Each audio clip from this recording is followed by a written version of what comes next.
Hi kids, Grandma Carolyn again, filling in for my friend Grandma Susie, and it's good to be back with you.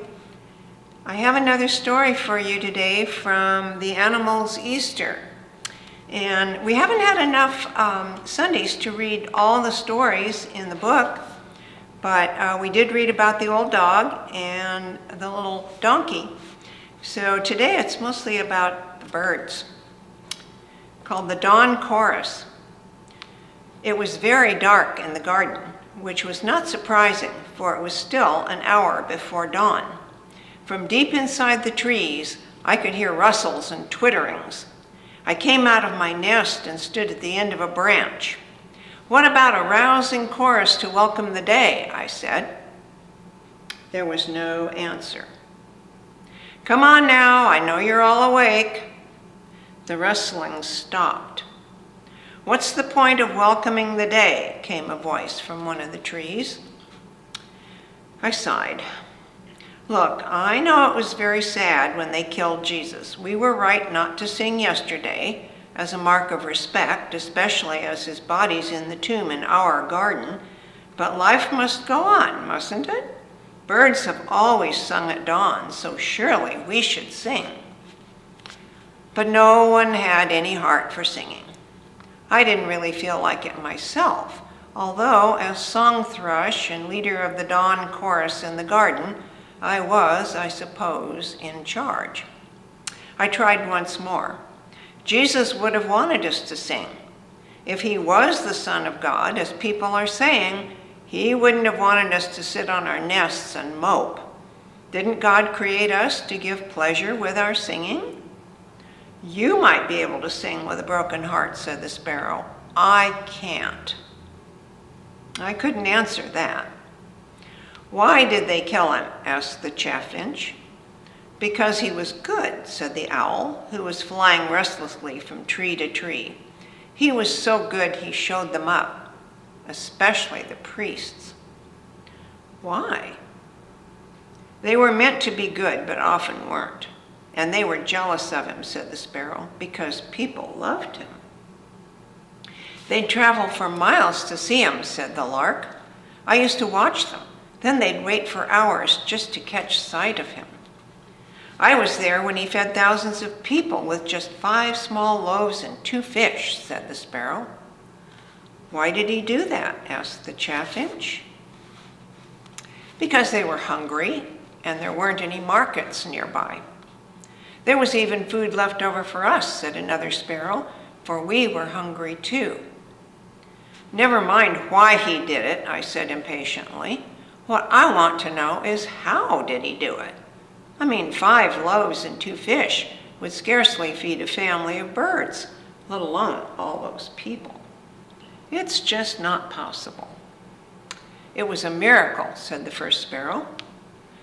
I didn't believe in miracles. I was a solid, down-to-earth bird who led the dawn chorus and didn't believe in anything I couldn't see with my own 2 eyes or peck with my beak. "Once I saw Jesus heal a man who couldn't speak," said the wren.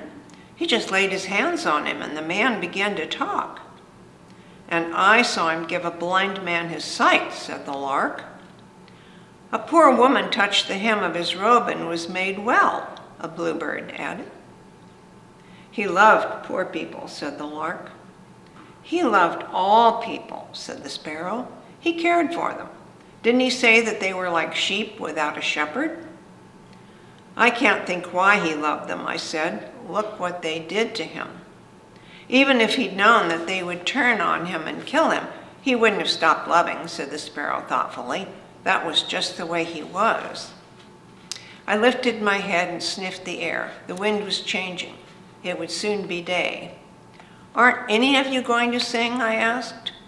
They all ignored me. "What I remember best are the things Jesus said," reflected the owl. "He was very wise, but he put things so simply everyone could understand. Like the time he said that not one sparrow is forgotten by God," said the sparrow. "And when he said that the most important thing in the world was for people to love God and love each other," said the owl. "If only they'd done that, they wouldn't have killed him," said the wren sadly. or treated him so badly," added the lark. "What was it he said? Foxes have holes and birds have their nests, but I have nowhere to lie down and rest." Everyone fell silent. I looked towards the east and could see the first glimmer of dawn. "It'll be light soon," I said. "It'll never be light," said the sparrow sadly. "Not now they've killed God's own son." "Look, all this talk is all very well," I said, "but it's not going to bring Jesus back, is it? I mean, he was a good man, a holy man, but it's over now, and we have to get on with our lives.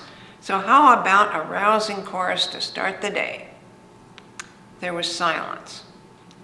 "You don't believe he was God's son, do you?" asked the lark. "No," I said. "I suppose not." "But what about all the things he did, the miracles he performed?"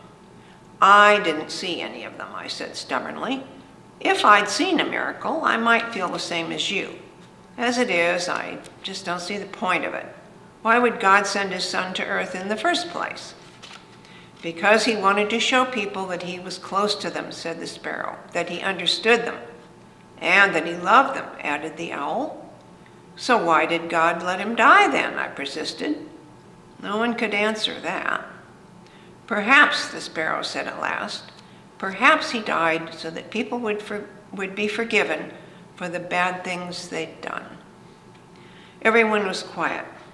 I suddenly felt very tired, for I hadn't been able to sleep for 2 days, not since they had brought Jesus' body to the garden, laid it in the tomb, and rolled a great stone across the entrance to seal it. 2 Roman soldiers had been left on guard, and the noise of their feet stamping up and down all night would have kept any self-respecting bird awake. Perhaps I thought the soldiers would go away once daylight came. Perhaps, after a meal of worms, life would go on as it had before. Perhaps, with the coming of a new day, this dreadful heaviness we all felt would lift, and we would be able to welcome the dawn with song. Or perhaps we would never be able to sing again.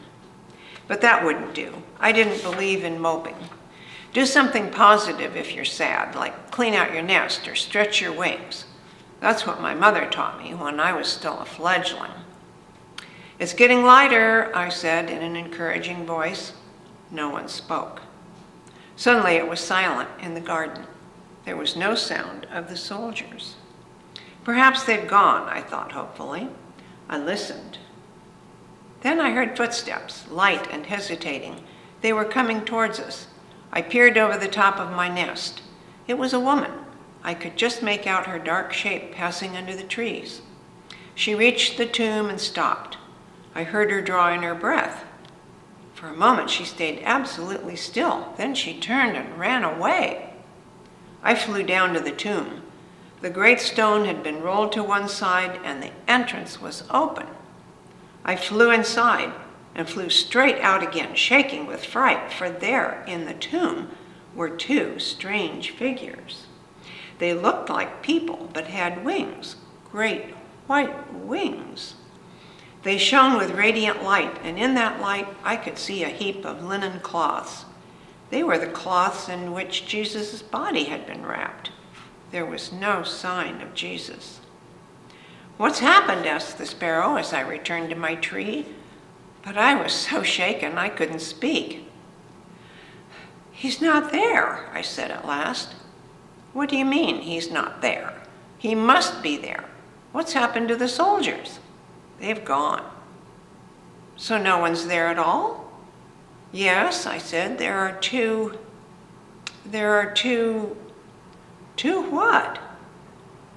"People, but with wings like birds," I said. "They were shining." "They sound like angels," said the sparrow. "But they can't be. I don't believe in angels." I flew back to the tomb. The woman had returned. She was just inside the entrance, tears pouring down her face. "They have taken my Lord away, and I don't know where they have put him." "Why are you looking in a tomb for someone who is alive?" asked one of the angels. The other stood up. "Jesus is not here. He has risen from the dead, just as he promised he would." The woman stared at them. She was so upset I don't think she took in what they were saying. There was a noise from the far end of the garden. A man was approaching. It was still too dark to see his face, but I thought he must be the gardener. "Why are you crying?" the man asked her gently. "Who are you looking for?" She turned and ran towards him. "If you have taken him, sir, tell me where he is."